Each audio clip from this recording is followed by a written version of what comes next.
தமிழ்நாட்டில் புயலாலும் வெள்ளத்தாலும் பாதிக்கப்பட்ட மக்கள்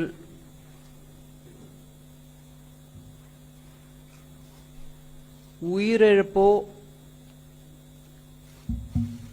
சொத்தோ பொருள் சேதமோ நடந்திருந்திருக்கு. அந்த உயிரிழந்தவர்களோட குடும்பத்துக்கும் பொருள் சேதம் ஏற்பட்டவர்கள் குடும்பத்திற்கும் ஆழ்ந்த இரங்கலை முதல்ல தெரிவிச்சுக்கிறேன். மத்திய அரசு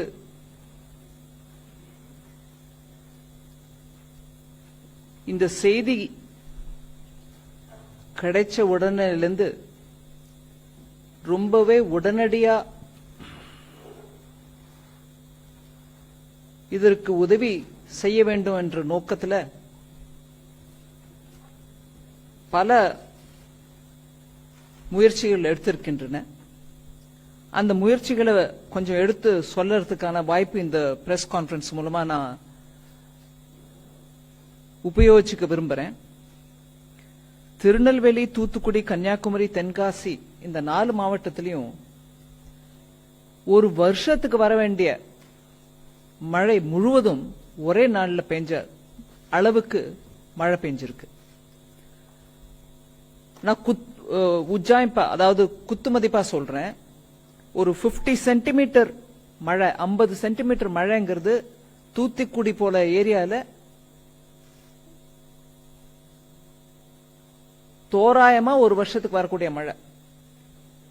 அந்த மழை ஒரே நாள்ல பெய்யவே அங்க தண்ணி தேங்கி போறதும், வீடு மூழ்கி போறதும், மக்கள் அதுல தவிச்சுக்கிட்டு இருக்கிறதும், இது 18ஆம் தேதியே செய்தி கிடைச்சு.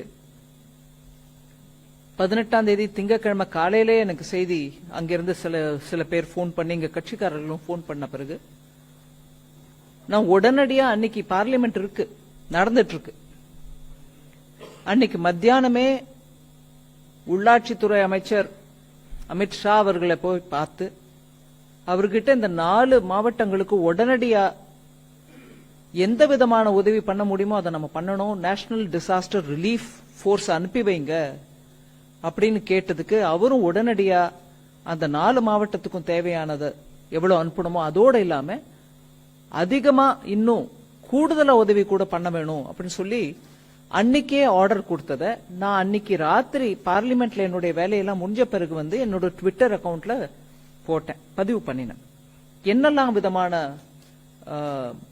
உதவிகள் மத்திய அரசு உடனடியா கொடுத்திருக்குன்றத நான் அன்னைக்கும் அந்த பிரஸ்ல, அந்த ட்விட்டர் மூலமாவும் போட்டதற்கு, ஹோம் மினிஸ்ட்ரி மூலமா அது பிரஸ் ரிலீஸாவும் வந்ததுனால அந்த விவரத்துல நான் இப்போ அதிகபட்சமா பேசல.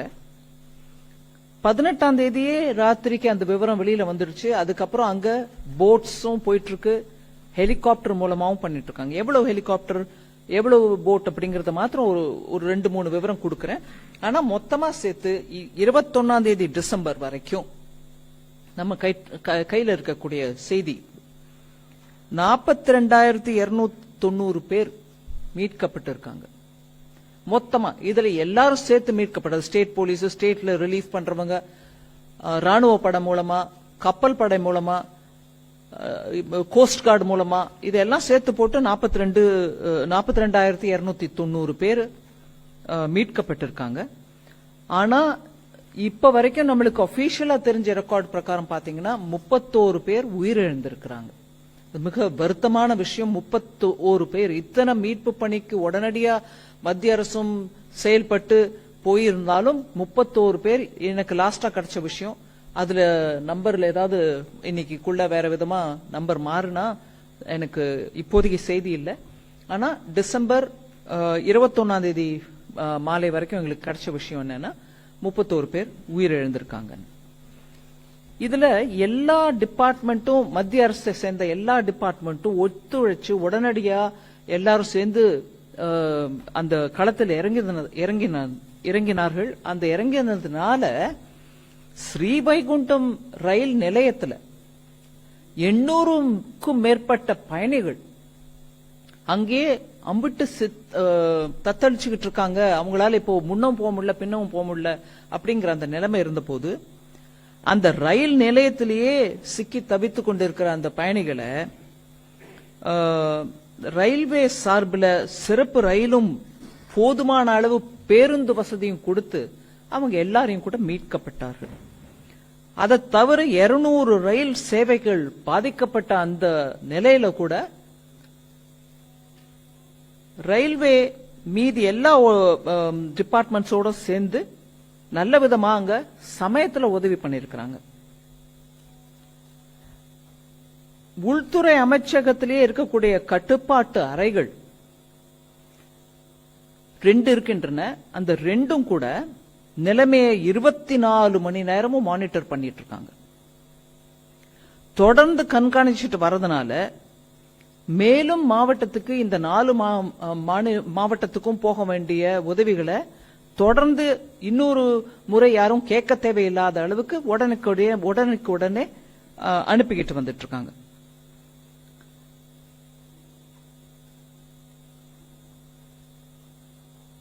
இந்திய விமானப்படை மூலமாக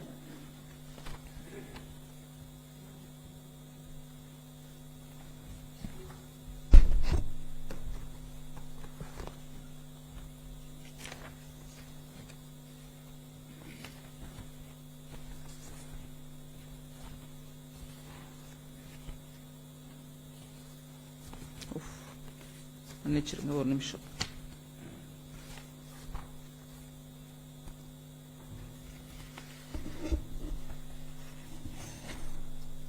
இந்திய விமானப்படை மூலமாக 5 ஹெலிகாப்டரும், அந்த 5 ஹெலிகாப்டரும் கூட 21 டிசம்பர் மாலை வரைக்கும் 70 முறை, அதாவது சார்டிஸ் ஒரு மிஷன். இன்னைக்கு இங்க இந்த பாயிண்ட் இந்த ஸ்டேஷன்ல இருந்து கிளம்பி ஒரு வேலைக்கோசம் போறத ஒரு சார்டின்ற கணக்கு. சோ ஒரு ஹெலிகாப்டர் 70 சார்டி மேனிக்கு அந்த 5 ஹெலிகாப்டரும் சேர்ந்து 70 முறை கிரவுண்ட்ல போய் மக்களை மீட்பு பணியில இறங்கி இருக்கிறாங்க. அதே போல கடற்படையை சேர்ந்த 6 கடற்படையை சேர்ந்த ஹெலிகாப்டரும், அந்த நம்பர் தான், ஒரே நிமிஷம் சொல்றேங்க, ஒரே நிமிஷம் மன்னிச்சுக்கோங்க.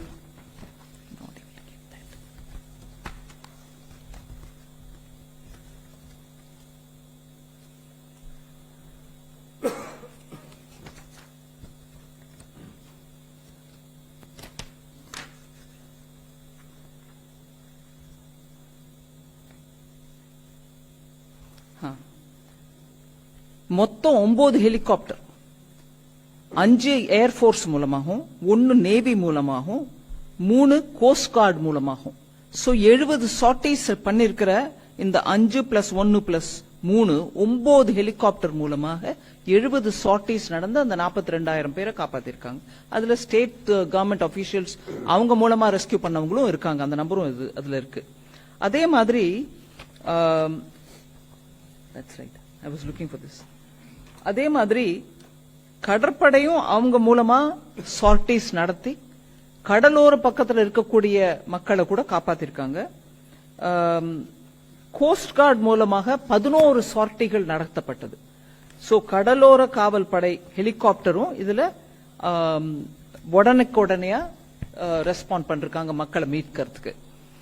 அதை தவிர நார்மலா ஒரு வெள்ளமோ புயலோ வந்ததுன்னா அந்த சிச்சுவேஷன் கொஞ்சம் ஒரு நிலைக்கு வந்த பிறகு ஒரு அடக்கம் ஆயிடுச்சுங்கும் போதுதான் இந்த சென்ட்ரலி போகக்கூடிய சர்வே டீம்ஸ் எல்லாம் போகும்.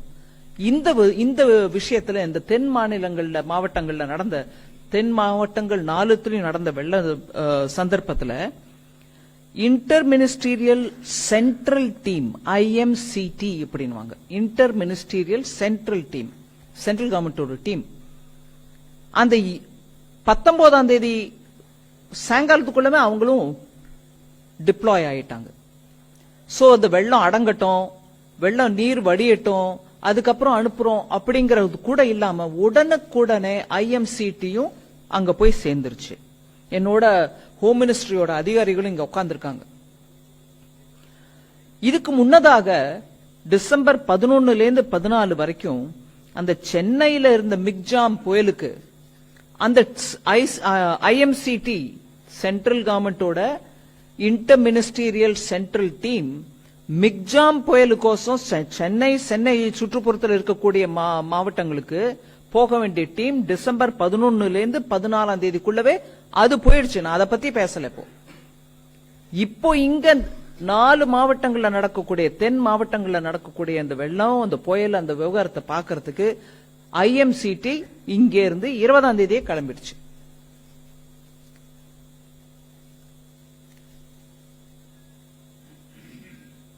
தேசிய பேரிடர் மீட்பு படை, அதாவது NDRF, ராணுவம், விமானப்படை, கடற்படை, கடலோர காவல் படை, கோஸ்ட் கார்டு, இது எல்லாத்தையும் சேர்த்து போட்டு இவங்க மாத்திரம் 5049 பேரை மீட்டு இருக்காங்க. இதுல ராணுவம் சரி எங்க இருந்தோ ஏதோ எடுத்துட்டு வரணும், அதனால டைம் ஆகுதுன்றது இல்லாம பக்கத்துல இருக்கக்கூடிய திருவனந்தபுரத்துல இருந்தும் வெலிங்டன்ல இருந்தும் உடனுக்குடனே படைப்பிரிவுகளை அனுப்பி வச்சாங்க. அங்க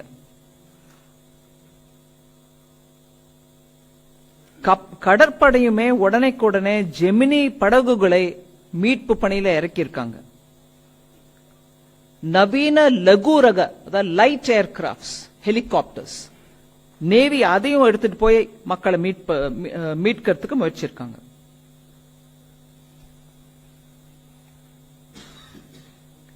இப்படியாக விமானப்படையும் மீட்பு பணியில் ஈடுபட்டதுனால ஸ்ரீவைகுண்டம் SPS பள்ளியிலிருந்து, நான் பர்டிகுலரா ஒரு இன்ஸ்டன்ஸ் உங்களுக்கு முன்னாடி வைக்கிறேன். ஸ்ரீவைகுண்டம் SPS பள்ளியிலிருந்து இதுவரை மீட்கப்பட்ட மக்களிடையே ஒரு கர்ப்பிணி பெண்ணும் அவர் அது குழந்தையும் கூட, அவங்க உட்பட கர்ப்பிணி பெண் அவங்க குழந்தை உட்பட 4 பேரை அந்த ஸ்கூல்ல இருந்து மாத்திரம் ஹெலிகாப்டர்ல, விமானப்படையோட ஹெலிகாப்டர்ல மீட்கப்பட்ட காட்சி நம்ம சோசியல் மீடியா மூலமா கூட பார்த்திருக்கோம். காவல்துறை, கடலோர காவல் பகுதியும் படையும் கூட கோஸ்டல் ஏரியால டிசம்பர் 20 வரைக்கும் அவங்க கணக்கு 711 பேரை அவங்க மாத்திரமே கடலோர ஏரியால இருந்து மீட்டு இருக்காங்க. கோஸ்ட் கார்டு, கடலோர காவல் படை, அவங்க மாத்திரமே அந்த நம்பர் மீட்டிருக்காங்க. இப்படியாக உடனே போய் களத்துல இறங்கினதுனால நிறைய பேரை மீட்க முடிஞ்சிருக்கு. அங்க இருக்கக்கூடிய மக்களுக்கு எங்கெங்கெல்லாம் கட் ஆஃப் ஆயிருக்காங்களோ, தொடர்பு இல்லாம விலகின மாதிரி இருக்கக்கூடிய அந்த இடத்தெல்லாம் கூட ஹெலிகாப்டர் மூலமா அவங்க வீட்டு மேல எல்லாம் போய் இறங்கி மக்களை மீட்கக்கூடிய நல்ல ஒரு முயற்சி நடந்திருக்கு. இதுல நான் நேத்திக்கு ராஜ்யசபாலையும் அந்த பதில் சொல்லும் போது அந்த விஷயத்தை எடுத்து சொன்னேன். அதை ஒரு முறை உங்களுக்கு இப்பவும் நான் சொல்ல விரும்புறேன்.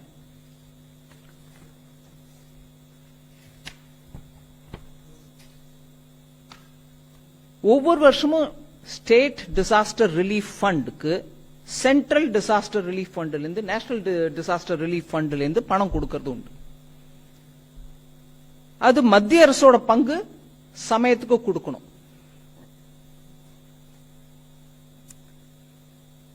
இந்த financial year 1 April 2023 opening balance Tamil Nadu 813 கோடி ரூபாய், 813.15 crore, 813.15 கோடி ரூபாய் ஓபனிங் பேலன்ஸ் அவங்க கிட்ட இருந்திருக்கு. இந்த வருஷத்துக்கான 900 கோடி 900 crores மத்திய அரசு கொடுக்க வேண்டிய பணத்தை ஃபர்ஸ்ட் இன்ஸ்டால்மெண்டாக 450 கோடி முதல்லயே நாங்க ரிலீஸ் பண்ணிட்டோம். இந்த புயல் வரத்துக்கு முன்னாடி ரிலீஸ் பண்ணிட்டோம்.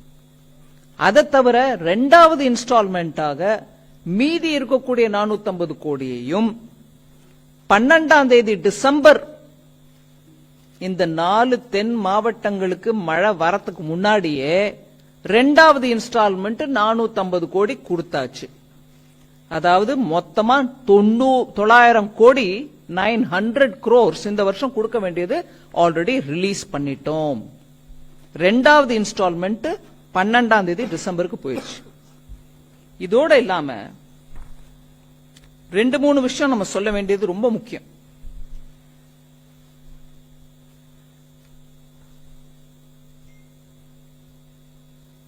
தமிழ்நாட்டில் இருக்கக்கூடிய ரீஜனல் மெட்ரலாஜிக்கல் சென்டர், மெட்ராலஜி, அத வானிலை அறிக்கை கொடுக்கக்கூடியவங்க, ரீஜனல் மெட்ராலஜி சென்டர் சென்னையில் இருக்கு.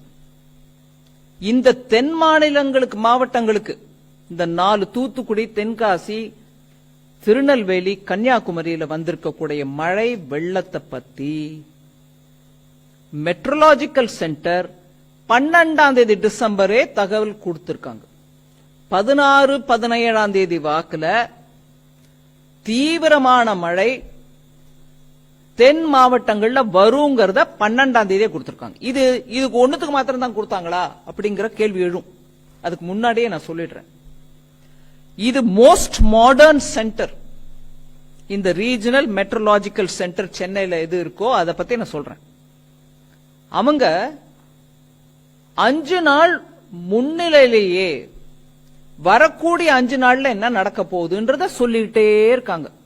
இன்னைக்கு இல்ல, இப்ப இல்ல, எப்பொழுதும் அவங்க 12 நாள் முன்னாலேயே என்ன வரப்போகுது, அதுக்கு எப்படி நம்ம தயார் பண்ணிக்கலான்றதுக்கு முன்னெச்சரிக்கையாக அவங்க 5 நாளுக்கு முன்னாடியே சொல்றாங்க.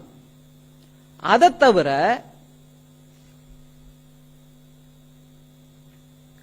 ஒவ்வொரு 3 மணி நேரமும் சொல்றாங்க அடுத்த 3 மணி நேரம் என்ன ஆக போகுதுன்னு. அடுத்த 3 மணி நேரத்துல எந்த இடத்துல எவ்வளவு கொட்ட போகுது மழைன்றதையும் அவங்க எடுத்து சொல்றாங்க.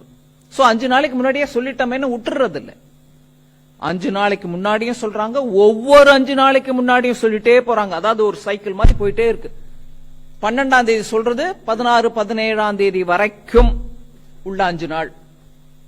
13ஆம் தேதி சொல்றது 17, 18ஆம் தேதி வரைக்கும் இருக்கக்கூடிய 5 நாள். அப்படியே அதை ரொட்டேட் போயிட்டே இருக்கு வண்டி. அதை தவிர ஒவ்வொரு 3 மணி நேரமும் அவங்க வார்னிங் கொடுக்கறாங்க, என்ன ஆக போகுது, எங்க மழை கொட்ட போகுது, எப்படி இருக்க போகுதுன்றது ஒரு சின்ன மெசேஜா அதையும் கொடுத்துட்டே போறாங்க. அதனால எங்களுக்கு முன்னெச்சரிக்கை கிடைக்கவில்லை அப்படின்னு சொல்றவங்க தயவு பண்ணி இந்த விஷயத்தை கொஞ்சம் காதார கேட்டுக்காங்க. இது ஒரு நவீனமான, அதிநவீனமான ரீஜனல் மெட்ரலாஜிக்கல் சென்டர். மெட்ராலஜியில் இருக்கக்கூடியவங்களுக்கும் புரியும். இன்னைக்கு தேதிக்கு நல்ல சீனியர் பத்திரிகையாளர்கள், செய்தி தொடர்பாளர்கள் நீங்க எல்லாம் இருக்கீங்க. 3 டாப்ளர் சென்டர், அது 3 டாப்ளர்ஸ் இருக்காங்க. டாப்ளர்ங்கிறது இன்னைக்கு அவ்வளவு சென்சிட்டிவ் ஒரு இன்ஸ்ட்ருமெண்ட். அந்த கருவியின் மூலமா உங்களுக்கு தெரியுது.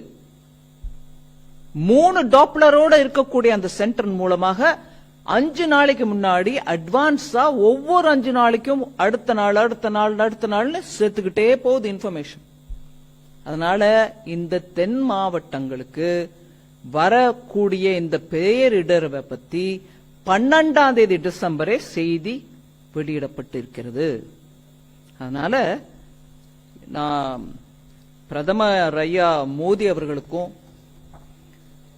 உள்துறை அமைச்சர் அமித்ஷா அவர்களுக்கும் இதுல நான் பர்சனலா இந்த தடவை இன்வால்வ் ஆனேங்கிறதுனால என்னுடைய அனுபவ ரீதியா நான் சொல்றேன், போய் உட்கார்ந்து இந்த தமிழ்நாட்டில் இந்த 4 மாவட்டங்களில் ஒரு பேரிடர், இவ்வளவு மழை வருது, வருஷத்துக்கு கொட்ட வேண்டிய மழை ஒரே நாள்ல கொட்டுதுங்க, எங்களுக்கு உதவி தேவைன்னு கேட்ட உடனே ஏன் முன்னாலேயே அதிகாரிகளுக்கு ஆர்டர் கொடுத்து ஹோம் செக்ரட்டரிக்கு போன்ல கூப்பிட்டு சொல்லி அனுப்பி கொடுங்க, எங்க இருந்தாலும் நீங்க எங்க இருந்து எப்படி கப்பல்கள் எடுத்துட்டு வருவீங்களோ, ஹெலிகாப்டர் எடுத்துட்டு வருவீங்களோ எடுத்துட்டு வந்து கொடுங்க அங்க உதவின்னு ஏன் முன்னாடி ஆர்டர் பண்ணாரு. அது கேட்ப அன்னைக்கு ராத்திரிக்குள்ள ரிட்டர்ன் ஆர்டர் நம்ம கண் முன்னாடி வந்துச்சு.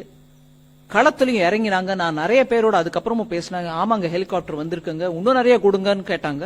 அதே மாதிரி அடிஷனல் சர்வீஸும் நம்ம அடுத்த நாளைக்கு கொடுத்திருக்கோம். இந்த செய்தியை உங்களுக்கு நான் தெரிவிக்க விரும்புகிறேன்.